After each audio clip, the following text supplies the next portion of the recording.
Olá, Cassiano Bittencourt aqui, só para vocês saberem o que eu falo aqui, eu faço aqui pura e simplesmente a minha forma de investir, as minhas opiniões sobre investimento, não é de qualquer forma, modo, em geral, indicação de compra ou venda de qualquer ativo do mercado financeiro. E agora o vídeo, valeu!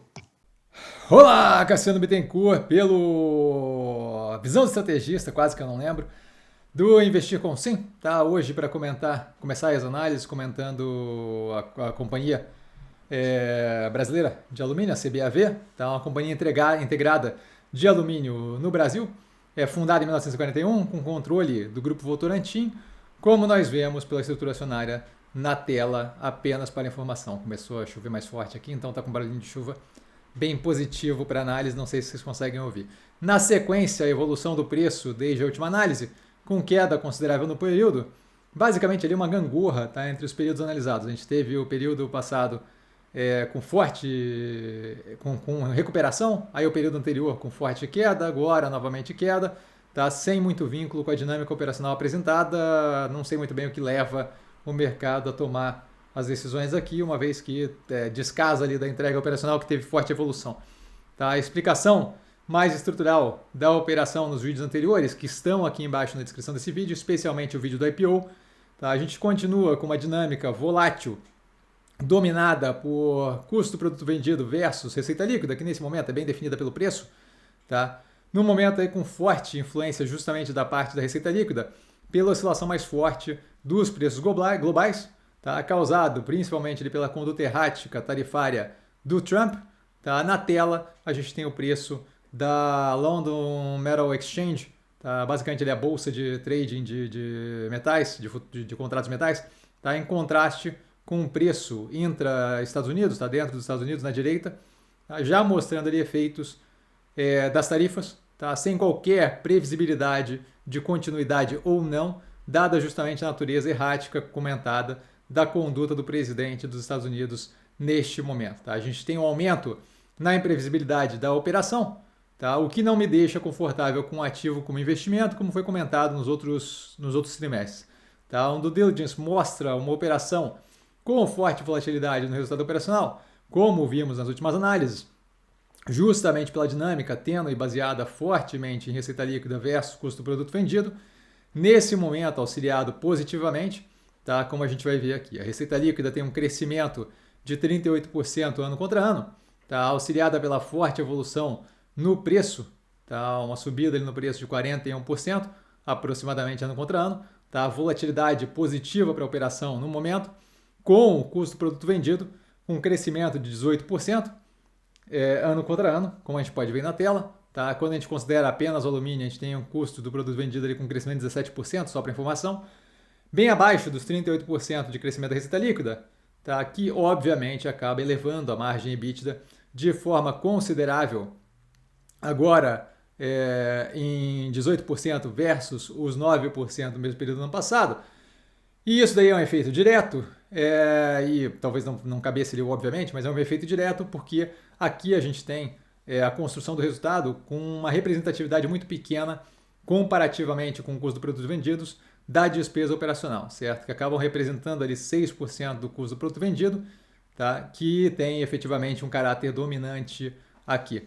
Tá? Essa representação de 6% vem ainda acompanhada de outras receitas e despesas operacionais ali, outras receitas e despesas que geralmente acabam inclusive anulando esse custo. Então assim, aqui é muito mais uma questão de dinâmica de preço de venda gerando a receita líquida versus o custo do produto vendido do que propriamente a qualidade de eficiência da operação específica. Ele não deixa um espaço muito grande. Se eu reduzir a despesa operacional pela metade, ainda assim o reflexo no todo aqui não é propriamente um grande reflexo, certo? Diferente de eu ter uma mesma redução no custo do produto vendido. Então, o custo do produto vendido dominante aqui como despesa versus a qualidade operacional, da eficiência operacional das despesas operacionais. O lucro líquido vai a 335 milhões versus prejuízos de 30 e 56 milhões, respectivamente, ano contra ano e trimestre contra trimestre. Tá? Se não me engano, tá? Talvez eu tenha trocado aqui, mas está na tela aí, olhem o trimestre aí, desculpa, talvez eu tenha trocado. Fluxo de caixa operacional levemente positivo, tá? A gente vê ali, se não me engano, 20 milhões para cima, Tá? O delta caixa, né, a oscilação, a variação de caixa com forte redução, com foco da operação em redução da alavancagem. Tá? A gente vê ali que tem uma forte parte de amortização, que tem redução considerável de 2,84 vezes para 2,15 vezes, tá? Com redução da dívida líquida, então não só pela recuperação do EBITDA.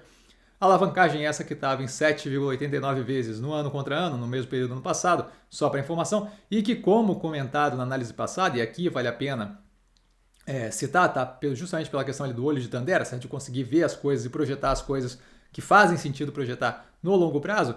Basicamente, a gente tem a recuperação forte da alavancagem para níveis mais baixos, pela forte, ela era causada lá no 7,89, basicamente pela forte queda do EBITDA dos últimos 12 meses.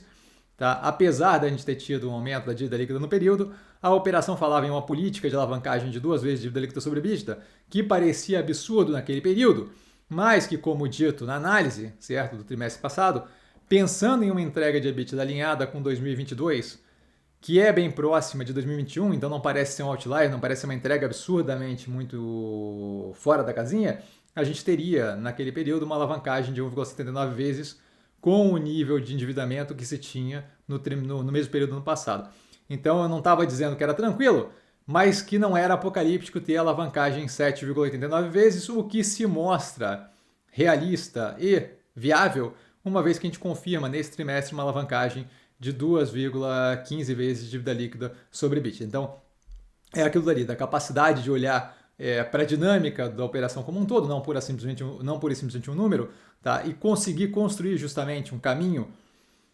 Você tem operações que têm alavancagem de 4 vezes dívida líquida sobre EBITDA, que é um absurdo, e você tem operações que têm alavancagem de 7 ponto alguma coisa, a gente viu esse caso também na Serena, que pela dinâmica como um todo se mostra feasible, se mostra factível, uma recuperação, uma dinâmica operacional, um andamento numa direção positiva. Então, aqui fica uma lição aí da capacidade de olhar não pura e simplesmente o número seco, mas de ver justamente a dinâmica setorial, operacional, entrega histórica da operação, o que está causando aquela alavancagem alta e justamente construir um caminho aí que, por mais absurdo que possa parecer no primeiro momento olhando para os números, se mostra factível médio e longo prazo.